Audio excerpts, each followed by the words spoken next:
Hello students, today we'll discuss about the extrahepatic biliary apparatus. देखिए ये question generally एक clinical scenario based question है that we will discuss at the end of this class. So what are the important things which we will have under this topic? So when you will see the extrahepatic biliary apparatus, it is a system which collects the bile from the liver, store it in the gallbladder and transmit it to the second part of duodenum. देखिए नाम में छुपा हुआ है extra hepatic, यानी हम बात कर रहे हैं लीवर के बाहर का वो सिस्टम जो लीवर के अंदर जो बाइल का प्रोडक्शन है उसको लेके और कहां जा रहा है, सेकेंड पार्ट ऑफ ड्यूडेनम में जा रहा है. Clear? Now the apparatus consist of, यानी जो एक्स्ट्रा हेपेटिक बिलियरी एपरेटस आप पढ़ रहे हो, अगर उस पे आपके पास शॉर्ट नोट आता है तो what you have to write down under this heading, you have to write down about the hepatic ducts.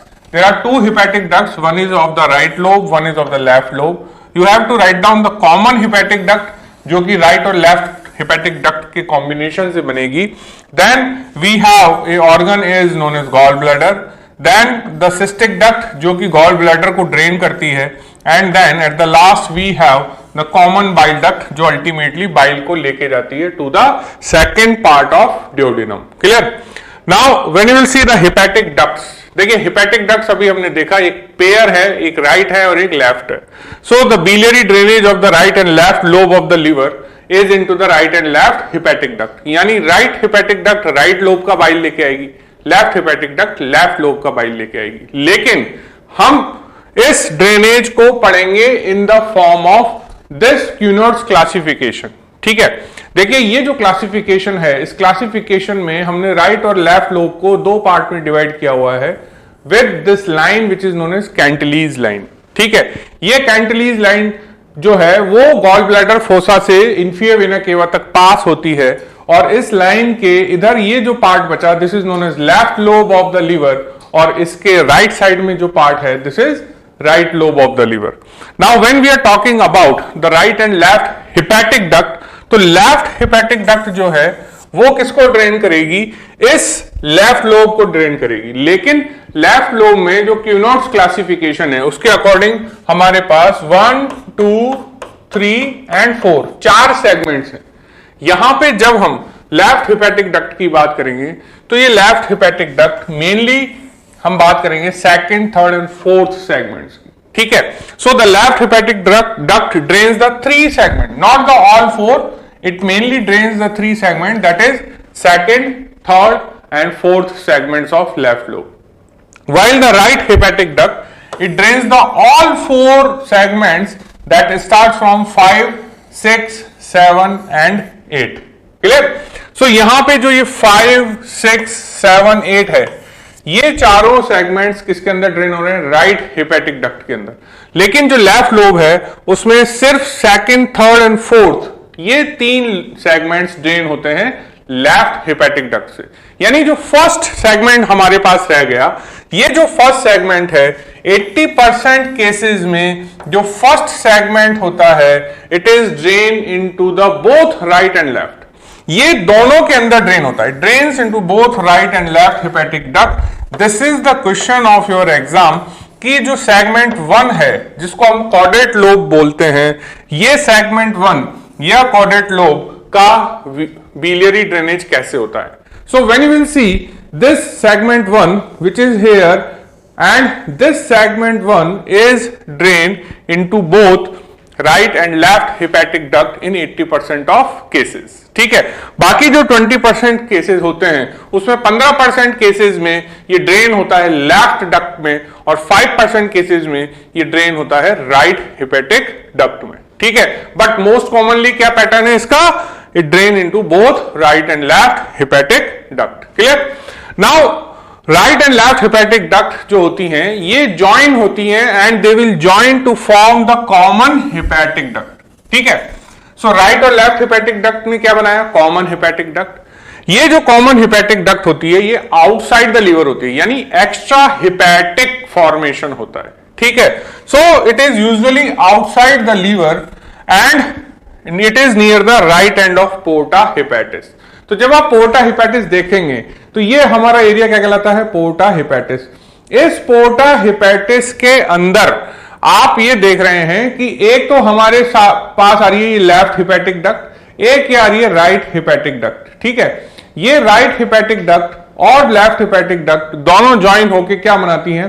Common hepatic duct. ये common hepatic duct porta hepatis के राइट पार्ट के अंदर बनती है। ठीक है, now the common hepatic duct runs downward from for about 3 centimetre and join with the cystic duct to form the common bile duct. मतलब क्या हुआ कि हमारे पास एक है राइट, एक है लेफ्ट हिपैटिक डक्ट, दोनों ने मिलकर बनाया कॉमन हिपैटिक डक्ट। ये कॉमन हिपैटिक डक्ट मिलेगा किसके साथ? सिस्टिक डक्ट के साथ, और ये क्या बना देगा?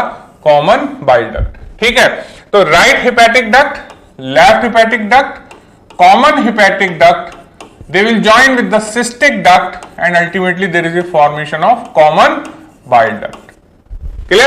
So जब भी आप common hepatic duct पढ़ोगे तो common hepatic duct तो बहुत छोटा सा पोर्शन है and it is hardly 3 centimeters in length and ये जो common hepatic duct होती है usually it is from outside the liver by the joining or the meeting of right and left hepatic ducts. Clear? Now what is about the gallbladder? Now this is a separate short note also for your exam. Write short note on gallbladder.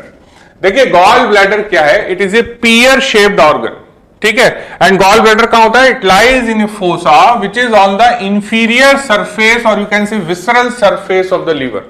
In the class of liver I already discussed its relation कि जब आप inferior surface of liver या visceral surface of liver को देखते हैं तो वहां पे हम देखते हैं bare area for the gall bladder, that is the fossa for gall bladder. उस फोसा फॉर गॉल ब्लैडर में हमें क्या मिलता है? Gall bladder. ठीक है, ये जो गॉल ब्लैडर है इसके अगर आप लोकेशन देखेंगे तो it lies between the segment number 4 and 5। ठीक है, अब यहां पे ये देखिए कि ये जो आपका क्लासिफिकेशन है that divides this into the right and left lobe, ये हम बात कर रहे हैं किसकी बात? कैंटिलीज लाइन की।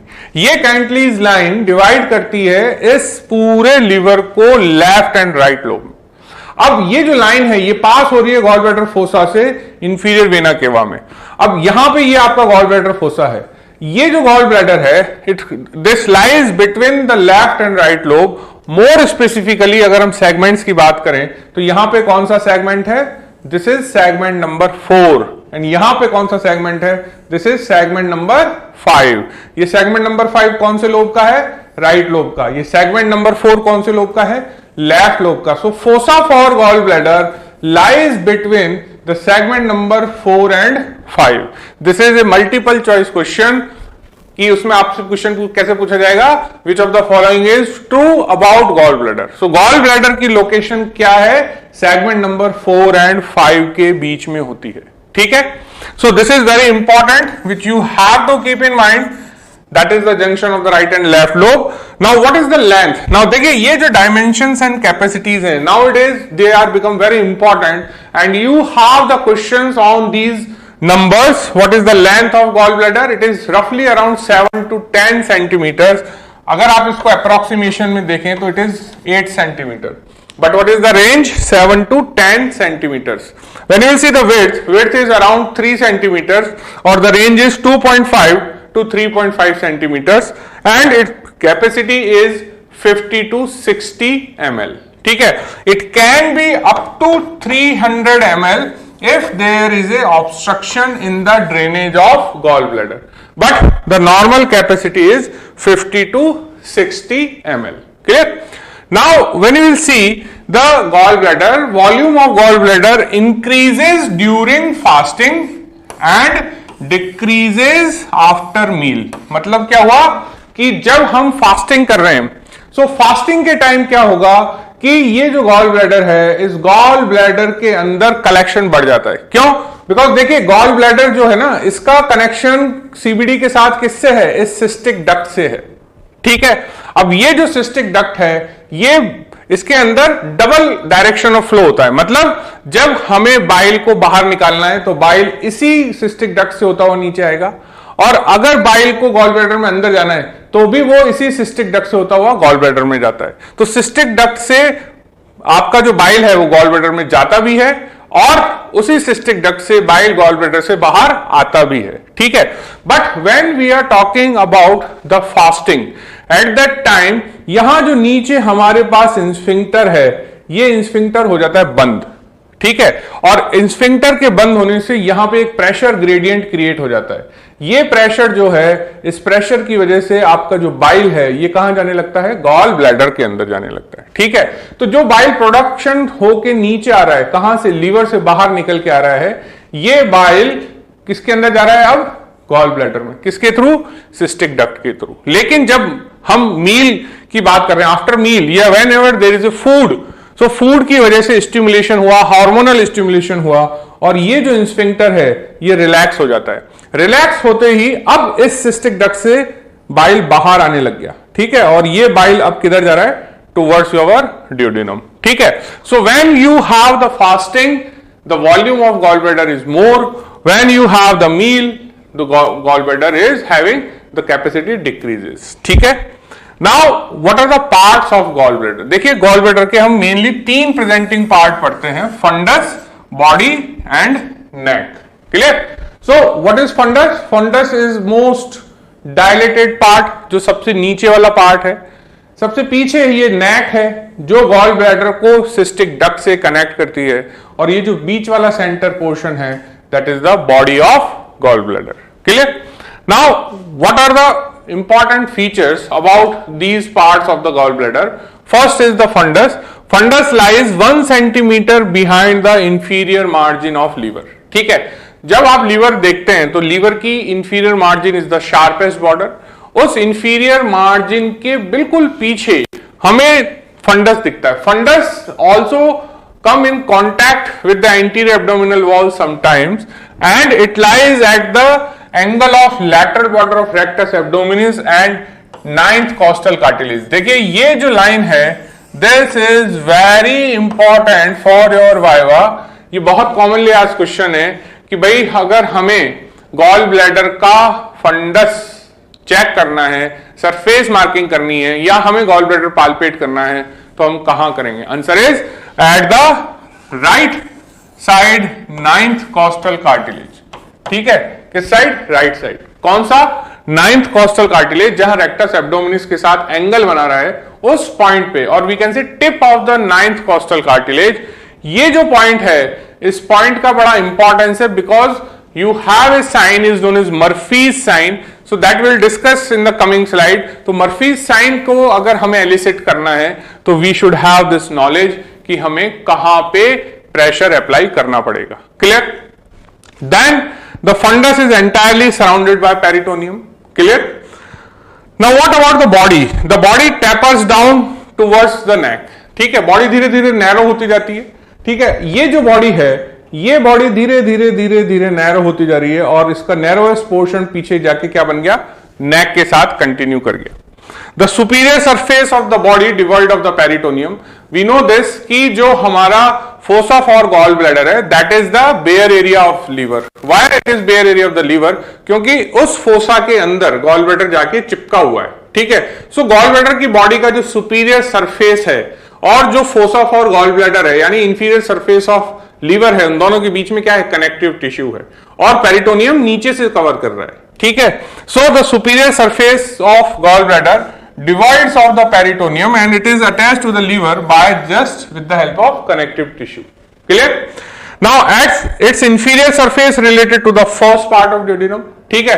तो जब हम विसरल रिलेशन पढ़ेंगे तो हम विसरल रिलेशन में देखते हैं कि ड्यूडेनम के नीचे फर्स्ट पार्ट जो आपका गॉल ब्लैडर है, गॉल ब्लैडर के नीचे क्या मिलता है, फर्स्ट पार्ट ऑफ ड्यूडेनम मिलता है, ठीक है।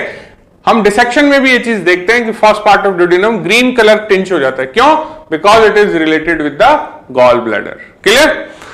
इन the same way sometimes you have the floating gall bladder. Now floating gall bladder क्या हुआ, फ्लोटिंग गॉल ब्लैडर ये हुआ कि अगर सपोज करो this is the inferior margin of your liver, और यहां पे इसकी जो मीजेंट्री है ये गॉल ब्लैडर को कंप्लीटली इस तरह से कवर कर ले, तो ये जो गॉल ब्लैडर अंदर आया, ये गॉल ब्लैडर अब किसके साथ सस्पेंडेड है, with the help of this mesentery, and in this case it is known as floating gall bladder.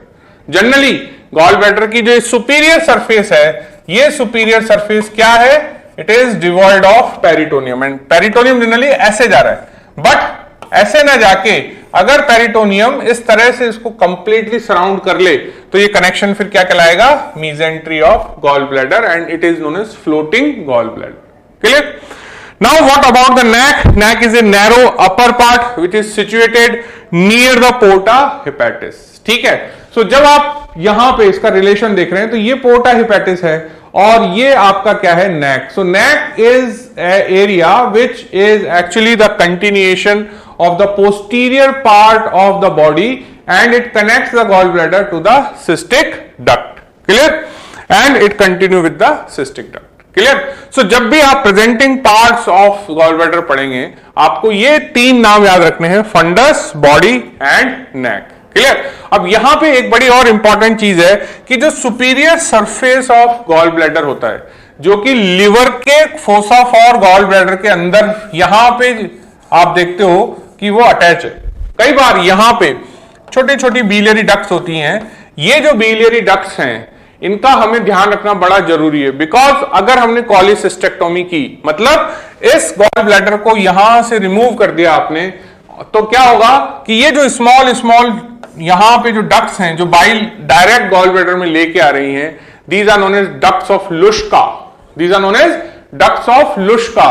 ये जो डक्ट्स हैं they become the site of biliary leakage after the cholecystectomy. ठीक है, कॉलिसिस्टेक्टोमी करने के बाद पेशेंट को लीवर के नीचे क्या हो जाता है, बाइल का कलेक्शन. क्यों? बिकॉज बाइल यहां से लीक हो रहा है, डक्ट्स के थ्रू लीक हो रहा है. So this portion has to be very carefully examined after removal of gall bladder in case of cholecystectomy. Clear?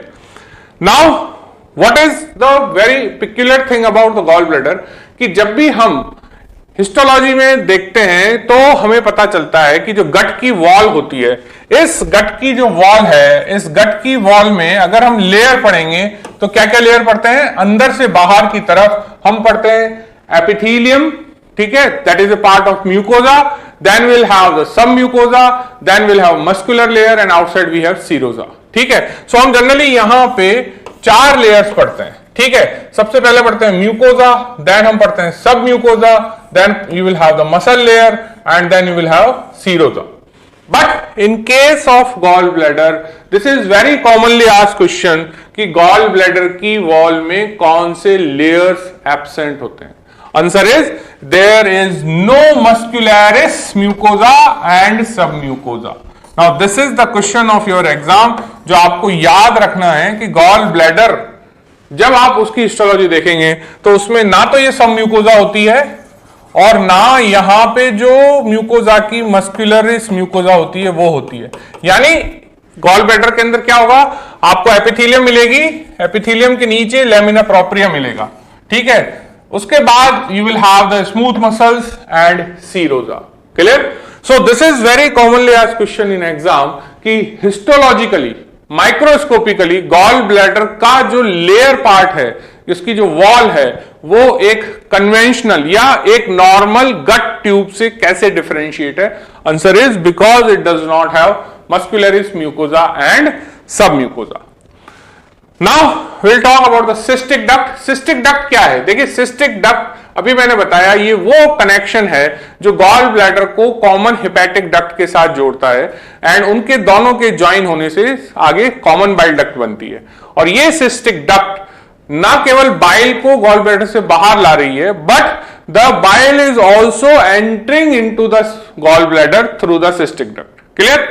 So it arises from the gallbladder and joins the common hepatic duct at acute angle. ठीक है, ये angle कैसा है, acute, and it form the common bile duct.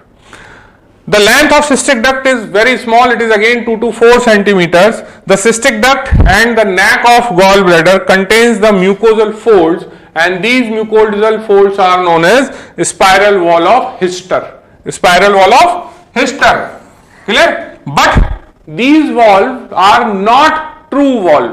In valves का कोई valvular mechanism या function नहीं होता. They are not true valve. तो यहां पे ये जो आप देख रहे हैं connection, this is our common hepatic duct, this is our cystic duct, and you can see that the junction is at acute angle, and ये जो सिस्टिक डक्ट है और ये जो नेक है, ये नेक और सिस्टिक डक्ट को अगर हम काट के देखेंगे तो this is the neck and it will continue with the cystic duct. तो इसके अंदर आपको इस तरीके के फोल्ड्स मिलते हैं।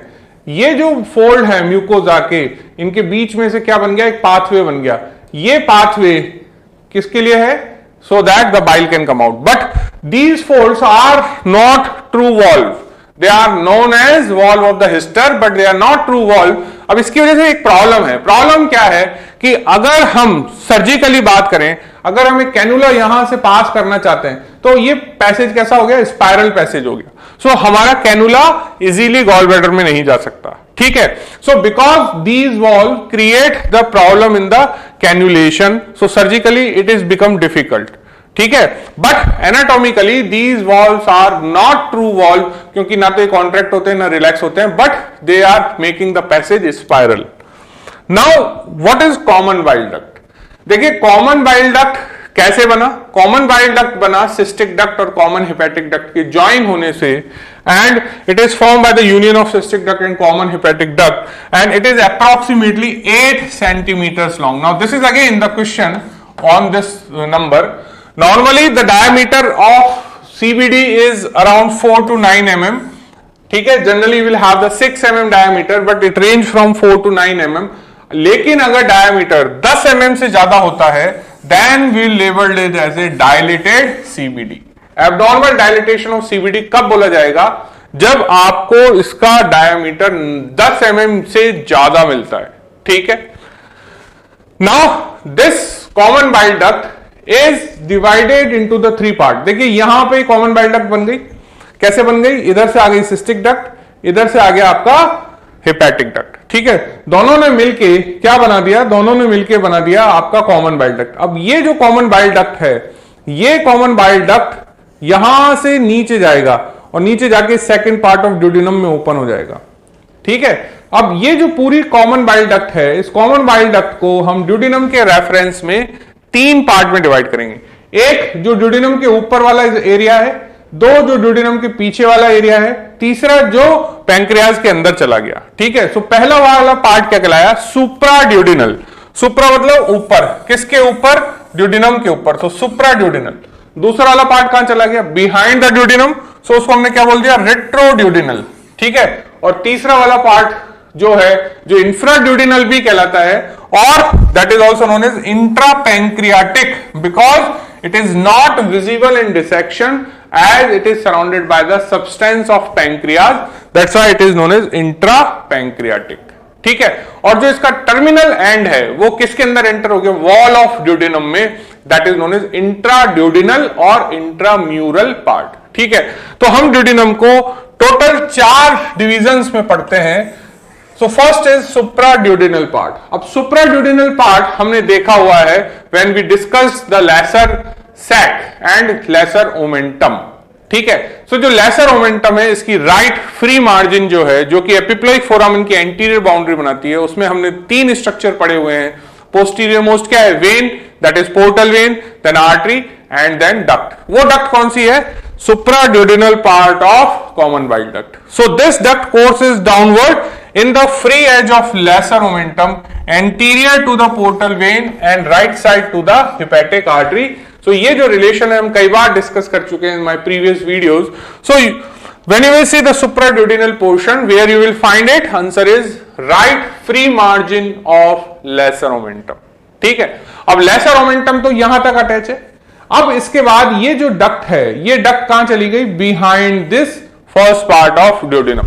That's why it is known as retroduodenal part, which passes behind the first part of duodenum, and now the relation is that it is lateral to the portal vein. It is now lateral. यहां पे ये anteroposterior relation था, but यहां पे ये हो गया lateral to the portal vein and anterior to inferior vena cava, ठीक है। Why it is anterior to inferior vena cava? क्योंकि अब हम एपिप्लोइक फोरामेन की बात नहीं कर रहे हैं। When you will have the retroduodenal area, वहां पे एपिप्लोइक फोरामेन नहीं है, वहां पे जो ड्यूडेनम है वो इंफीरियर वेना केवा के जस्ट आगे है, ठीक है। और दोनों के बीच में आ गया आपका ये common bile duct, clear. Then you will have intrapancreatic और इंफ्राड्यूडिनल पोर्शन। अब क्या हुआ कि ड्यूडिनम की जो ये लोअर मार्जिन है, इस लोअर मार्जिन से पीछे की तरफ एक टनल क्रिएट होती है और ये जो टनल है उस टनल में आपका सीबीडी एंटर हो जाता है। सो it traverses the posterior aspect of the pancreas in a tunnel and it enters the second part of duodenum and here it joins with the common pancreatic duct. किसके साथ? Common pancreatic duct. Clear? So in this diagram you can see that this is your second part which is behind the duodenum. ठीक है? And this is the third part and this third part is your intra pancreatic और इंफ्राड्यूडिनल part. ठीक है, और ये जो इंफ्राड्यूडिनल part है ये ज्वाइन करेगा इस पैंक्रियाटिक डक्ट के साथ, कॉमन पैंक्रियाटिक डक्ट के साथ। ठीक है, so intramural part it passes obliquely. देखिए ये बड़ा इंपॉर्टेंट चीज है ऑब्लिकली, बिकॉज ये जो ऑब्लिक पैसेज है, ये ऑब्लिक पैसेज अपने आप में इंपॉर्टेंट है because it prevent the regurgitation of the contents into the common bile duct through the wall of duodenum and it form a ampulla।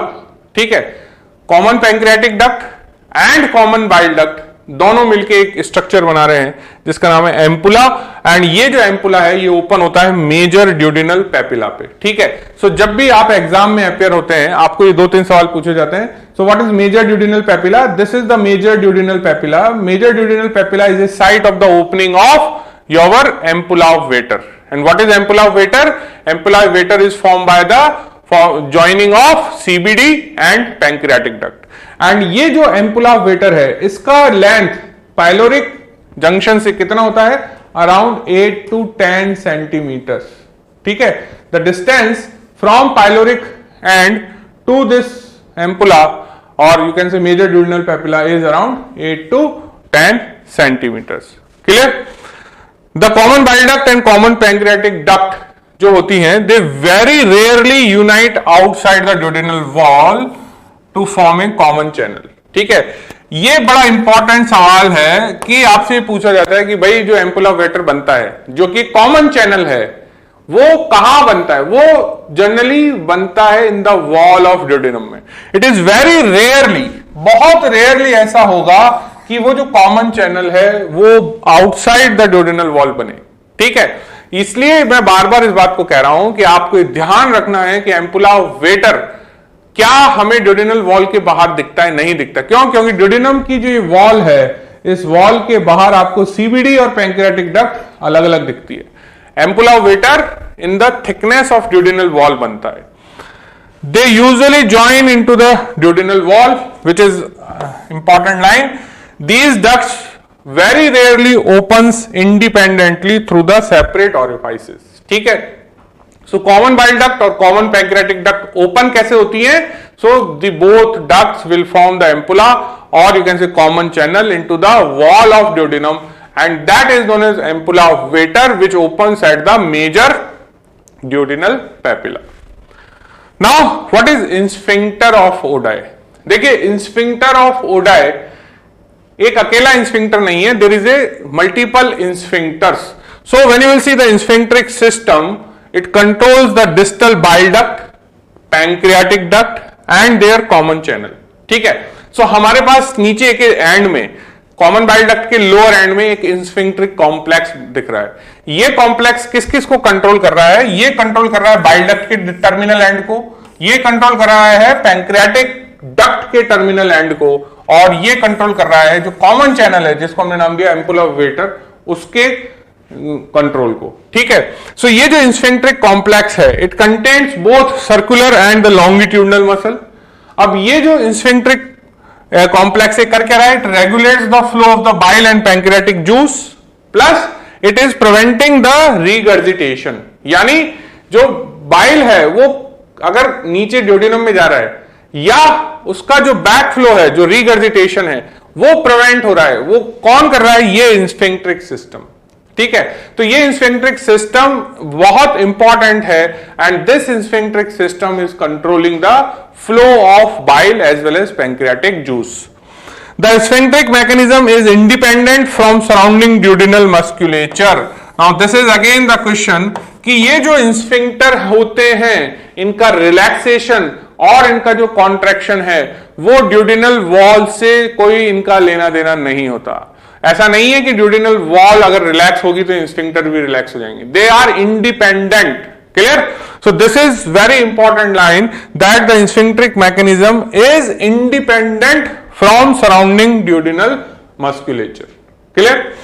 The sphincter of Oddi creates a high pressure zone between the bile duct and duodenum and इससे होगा क्या? It prevent the regurgitation। ठीक है, अभी हमने बात की थी कि अगर स्फिंक्टर ऑफ ओडाई बंद है तो आपका जो बाइल है वो at the time of fasting gall bladder में कलेक्ट होता रहता है, लेकिन जैसे स्फिंक्टर ऑफ ओडाई रिलैक्स होता है आपका बाइल नीचे सेकंड पार्ट ऑफ ड्यूडेनम में जाने लगता है। So sphincter of Oddi high pressure gradient create करता है। उस हाई प्रेशर ग्रेडियंट से एक तो एडवांटेज क्या हो रहा है कि जो ड्यूडेनम है उसका फ्लूइड वापस सीबीडी में नहीं जा रहा, और दूसरा जो सीबीडी के अंदर लीवर से आ रहा है वो सिस्टिक डक्ट के थ्रू कहां जाने लगता है? गॉल ब्लैडर में जाने लगता है। ठीक है, इस डायग्राम में आप ये चीज देखेंगे कि ये ऊपर से आ रही है क्या? हमारी कॉमन बाइल डक्ट। ऊपर से क्या आ रहा है? This is our common bile duct. ये जो कॉमन बाइल डक्ट है, ये कॉमन बाइल डक्ट कहां चली गई? देखिए ये क्या है? This is wall of your duodenum, this is the thickness of your wall of duodenum. इस थिकनेस के यहां तक देखिए ये पैंक्रियाटिक डक्ट आ रही है नीचे से और ये सीबीडी आ रही है, ये दोनों इस वॉल के बाहर ज्वाइन नहीं होती हैं। जो अभी हमने पढ़ा कि इनका जो कॉमन चैनल है वो कहां बनता है? इंट्राम्यूरली, यानी inside the wall of duodenum. So inside this wall of duodenum you are having this common channel and this common channel is known as ampulla of Vater, और ये ampulla of Vater इस bulging पे खुल रहा है। ये जो mucosal bulging है जो कि इस ampulla of Vater के टर्मिनल एंड को ओपनिंग दे रही है, that is known as major duodenal papilla. ठीक है, और इस मेजर ड्यूडिनल पैपिला पे जो टर्मिनल एंड है वहां के चारों ओर जो स्फिंक्टर है, this sphincter is known as sphincter of Oddi. Clear? So आपको ये डायग्राम बड़े अच्छे से ये चीज एक्सप्लेन कर रहा है कि सीबीडी एंड पैंक्रियाटिक डक्ट दोनों कॉमन चैनल कहां बनाती हैं? In the thickness of duodenum, not outside. And ये जो आपका टिप है ये जिस म्यूकोजल एलिवेशन पे खुलता है उसको बोलते हैं मेजर ड्यूडेनल पैपिला, और इसके टर्मिनल पार्ट पे जो स्फिंक्ट्रिक एक्शन है वो होता है हमारा sphincter of Oddi. Clear? Now this sphincteric complex total कितने स्फिंक्टर से बनता है? 4 स्फिंक्टर से बनता है। उन 4 स्फिंक्टर्स के नाम क्या है? Superior and inferior sphincters of choledochus. Choledochus word हम यूज लेते हैं कॉमन बाइल डक्ट के लिए। सो कॉमन बाइल डक्ट के 2 sphincter, pancreaticus sphincter pancreaticus, it is a sphincter of pancreatic duct and sphincter of ampulla of Vater, that is your sphincter of Oddi. ठीक है, सो ये total चारों sphincter मिलके क्या बनाते हैं? हमारा स्फिंक्ट्रिक कॉम्प्लेक्स बनाते हैं। ठीक है, now will talk about the blood supply of this extra hepatic biliary system. ठीक है, सो यहां पे ये जो नाम है ये नाम हमने पढ़े when we discuss the coeliac trunk, because ये सारा सिस्टम किससे डिराइव होता है? 4 गट से डिराइव होता है। So what are the name of blood vessels which are supplying this? Right and left hepatic artery, cystic artery. Now cystic artery is a branch of the right hepatic artery. Then we'll have the posterior superior pancreatico-duodenal artery and retroduodenal artery. देखिए ये जो 2 artery हैं, retroduodenal and pancreatico-duodenal, ये नीचे से blood को ऊपर लेके जा रही हैं, and the major source of blood supply is from the inferior side. अगर ये दोनों आर्टरी कहीं भी इंजर्ड हो गई, ठीक है, या इन दोनों आर्टरी को हम ब्लॉक कर दें तो होगा क्या? आपका जो कॉमन बाइल डक्ट है उसकी ब्लड सप्लाई हैम्पर हो जाएगी and it will lead to the ischaemic ductal stricture create हो जाएगा, मतलब नैरोइंग हो जाएगी। ठीक है, so that's why these 2 branches are very important because they are supplying the lower part of the CBD, and अगर lower part of CBD की blood supply hamper होती है तो it will lead to the ischemic ductal stricture or narrowing of common bile duct. Now what is the venous drainage? Venous drainage कहां होगा? जहां पे हमने देखा कि पोर्टल वेन जहां जहां से सीलियक ट्रंक का ब्लड लेके आ रही है। सो ज्यादातर वीनस ब्लड कहां चला जाता है? पोर्टल वेन में चला जाता है। But upper part of extra hepatic biliary apparatus का जो वीनस ब्लड है वो इंट्रा हिपैटिक यानी directly inside the liver hepatic veins में ड्रेन हो जाता है। So hepatic ducts and the deep surface drain into the hepatic vein within the liver through the small vessels. ठीक है, सो ये इंफॉर्मेशन अगेन बहुत important है। जो मैंने अभी थोड़ी देर पहले बोला कि जो गॉल ब्लैडर है उसका superior surface fossa for gall bladder के साथ चिपका हुआ है। ठीक है, वहां पे हमने एक चीज की बात की थी कि ये जो इंफीरियर मार्जिन है, इस इंफीरियर मार्जिन पे ये जो superior surface of fossa for gall bladder में आपका गॉल ब्लैडर चिपका हुआ है, इस एरिया में यहां पे जो कनेक्टिव टिश्यू लेयर है इसको दो स्ट्रक्चर्स पियर्स करके गॉल ब्लैडर से कनेक्ट हो रही है। पहला हमने देखा there are few small bile ducts. These bile ducts are known as ducts of Luschka. Second, there are multiple small veins. These veins are also piercing the superior surface of your fossa for gallbladder. ठीक है, सो अगर आप कॉलिसिस्टेक्टोमी कर रहे हैं, अगर आप gall bladder निकाल रहे हैं, तो जो गॉल ब्लैडर का रूफ जिस पार्ट ऑफ लीवर से चिपका हुआ था उसका एग्जामिनेशन बहुत जरूरी है, क्योंकि वहां से बाइल भी लीक हो सकता है और अगर ये वेन्स आपने इग्नोर करी तो वहां से हल्का हल्का ऊजिंग ऑफ ब्लड भी रह सकता है। Now lymphatic will drain into the hepatic group of lymph nodes, celiac group of lymph node and pancreatic group of lymph nodes. Now what is nerve supply? Now this slide is very important because generally you have the questions which are based on the referred pain of cholecystitis, which is an inflammation of gallbladder. So nerve supply कहां से आती है? celiac plexus से आती है। and celiac plexus कैसे बनता है, which we have already discussed. इसके अंदर सिंपैथेटिक और पैरासिम्पैथेटिक दोनों कंपोनेंट है। अब अगर हम गॉल ब्लैडर की बात कर रहे हैं तो गॉल ब्लैडर के अंदर जो सिंपैथेटिक सप्लाई आ रही है वो आ रही है T7 से T9 segments of spinal cord. कहां से आती है? T7 से T9। और ये जो नर्व है ये नर्व है pre ganglionic sympathetic fibres, those are coming out with the help of greater splanchnic nerve.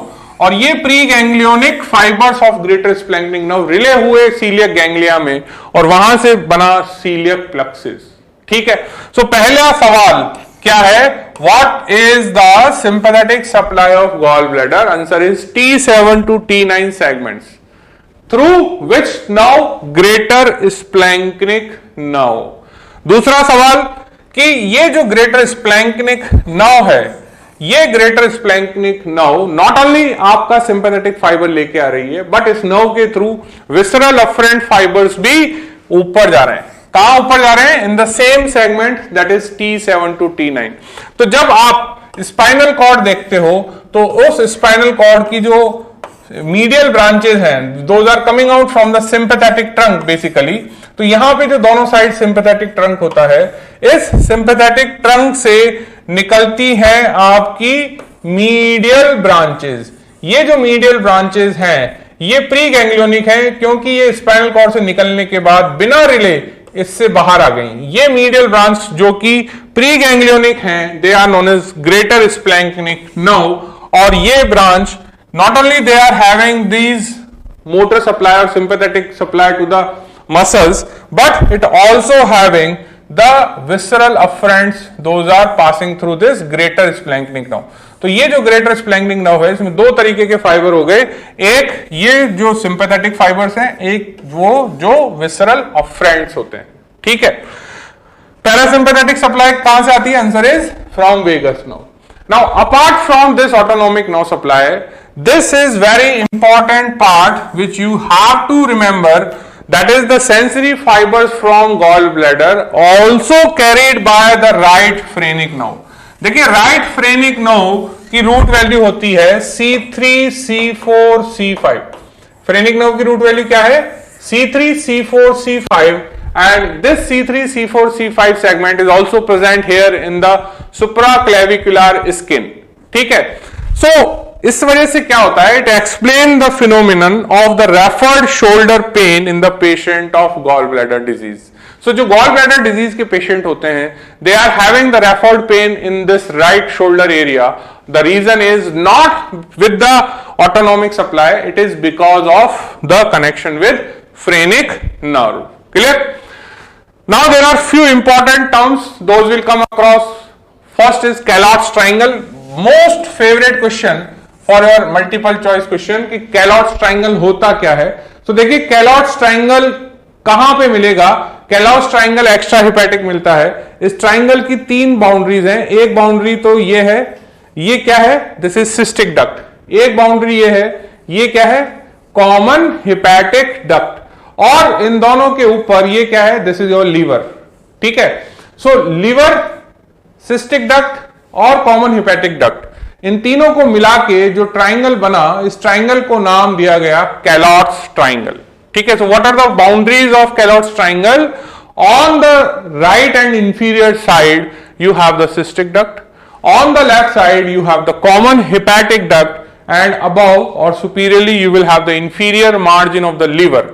अब ये जो cystic duct, common hepatic duct और लीवर के बीच का ट्राइंगल है, इसमें एक तो मिलता है आपको lymph node, that is known as cystic lymph node, plus इसके अंदर यहां पे आपको एक बड़ा इंपॉर्टेंट स्ट्रक्चर मिल रहा है, and that is this red colour structure which is known as cystic artery.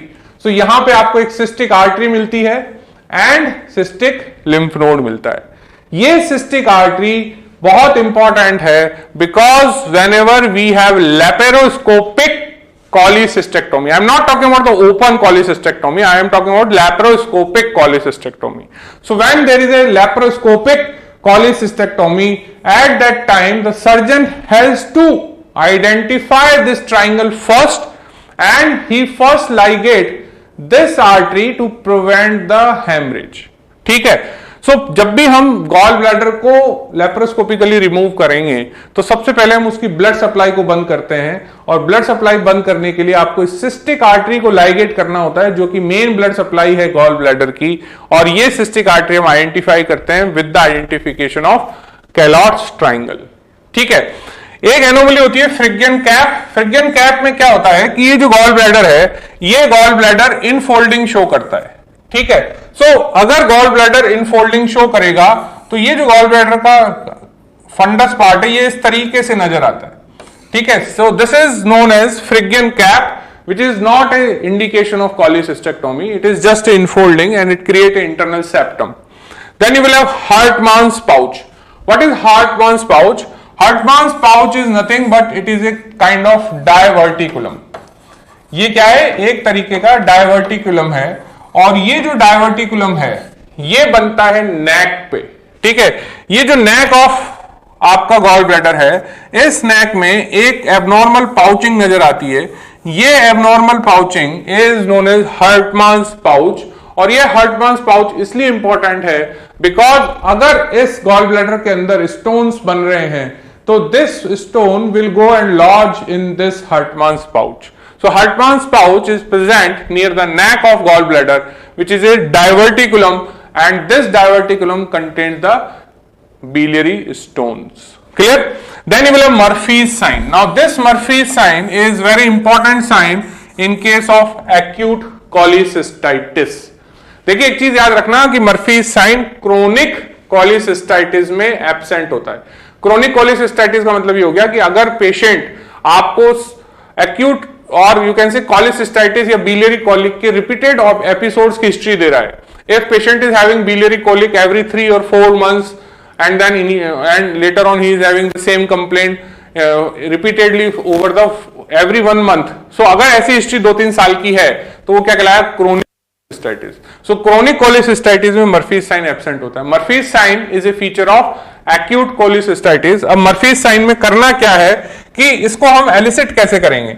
So to elicit this Murphy's sign, हमें वो लैंडमार्क अब वापस से चेक करना है जो मैंने इनिशियली आपको बताया.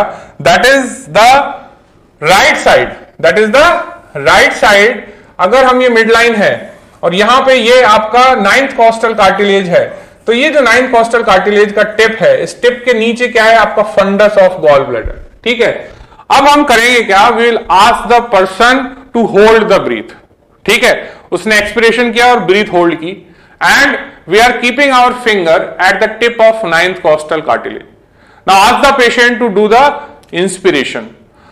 Now जैसे ही वो इंस्पिरेशन करेगा क्या होगा, डायफ्राम की वजह से लीवर डिसेंड करेगा, लीवर डिसेंड करेगा तो गॉल ब्लैडर भी डिसेंड करेगा. As soon as the gallbladder will descend, it touches your finger. As soon as your gallbladder will descend, it touches the finger at the just below the tip of 9th costal cartilage. और वो जो touch होगा, उस touch की वजह से patient will have the very severe pain और suddenly there is a catch of breath. मतलब क्या हुआ कि you are having the finger here at the time of the holding of the breath. Now you are asking the person to take the deep inspiration.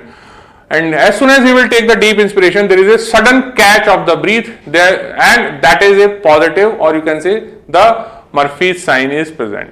Clear? So it is a very classical feature of acute cholecystitis which is absent in the chronic cholecystitis. Now there is a one more term is known as ERCP. This is a very important question for multiple choice question. What is ERCP? So E stand for endoscopic, R stand for retrograde, C and P stand for cholangiopancreatography. So you should know first the full form of ERCP. It is endoscopic retrograde cholangiopancreatography. मतलब क्या हुआ कि हम endoscope की help से study करेंगे cholangiopancreato मतलब CBD as well as pancreatic duct. But ये रिट्रोग्रेड है. रिट्रोग्रेड मतलब कि आप यहां से ओरल कैविटी से, स्टमक से, इसोफेगस से होते हुए कहां एंटर हो गए, ड्यूडेनम में एंटर हो गए. ठीक है, we have now our endoscope into the duodenum. अब यहां ड्यूडेनम में आने के बाद हमारे को एक लैंडमार्क पता है कि almost from 8 to 10 centimetre from the pylorus we have the major duodenal papilla. इस मेजर ड्यूडेनल पेपिला के through now will enter into this ampulla of Vater. So यहां पे आप ये देख रहे हैं कि ये जो मेजर ड्यूडेनल पेपिला है इसके थ्रू आपका एम्पुला ऑफ वेटर के थ्रू ये एंडोस्कोप एंटर हो गया. ठीक है, अब अगर ये एंडोस्कोप यहां आ गया तो now you have both the option, you can go towards the CBD और टुवर्ड्स द पैंक्रियाटिक डक्ट. ठीक है, so that's why it is known as endoscopic, मतलब आपने एंडोस्कोप अंदर डाला हुआ है. रिट्रोग्रेड यानी आप इस डक्ट का जो फ्लो है उसके अगेंस्ट जा रहे हैं.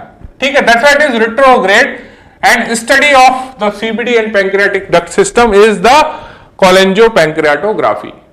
So what is endoscopic retrograde cholangiopancreatography? It is a study of your CBD and pancreatic duct system with the help of endoscope. Clear? So this is very commonly asked question in your exam. What is ERCP? Or sometimes you have the full form, or sometimes you have the picture based question. What is this procedure is known as?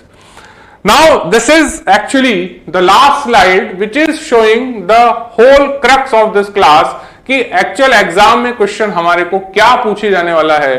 So the question is a 35-year-old female. Now why you have the female? Because the cholecystitis are more common in the females as compared to the males, and she has the attack of severe pain in the right upper abdomen. Pain कहाँ है? Right upper abdomen पे. ठीक है. Pain is colic in nature and radiating to the back of the right side. Right side में back तक radiate हो रहा है and to the right shoulder. ठीक है, ये चीज आपको सबसे पहले ध्यान रखनी है कि पेन हमने 3 जगह देख लिया. एक अपर एब्डोमेन पे, दूसरा रेडिएट हो रहा है back of right side and to the right shoulder. ठीक है, so there are 3 sides of the pain which are already given in this question. Abdomen, back of the right chest and shoulder. It is associated with the heartburn, acidity and flatulence. On examination, you are able to identify that there is a tenderness is present and catch of his breath. अभी मैंने बताया catch in the breath is a classical sign and that is known as Murphy's sign. So there is a catch in her breath and it is present on the right hypochondrium. ठीक है, सो जब आप Murphy's sign elicit कर रहे हैं, when you are keeping the finger here and you are asking this lady to take the inspiration, at that time there is a catch in her breath. Liver is not palpable, bowel and bladder habits are normal, no symptoms of other systemic disease. And when you will see the ultrasound, this ultrasound is showing the presence of stone in gall bladder. ठीक है। सो आपने इस case को पढ़ा, तो इस case में 4 चीजें हैं जो सबसे इंपॉर्टेंट होगी। पहला, एक तो 35 ईयर ओल्ड फीमेल, दूसरा उसको सीवियर राइट अपर एब्डोमेन में पेन है, that is referring to the back of the chest and the shoulder.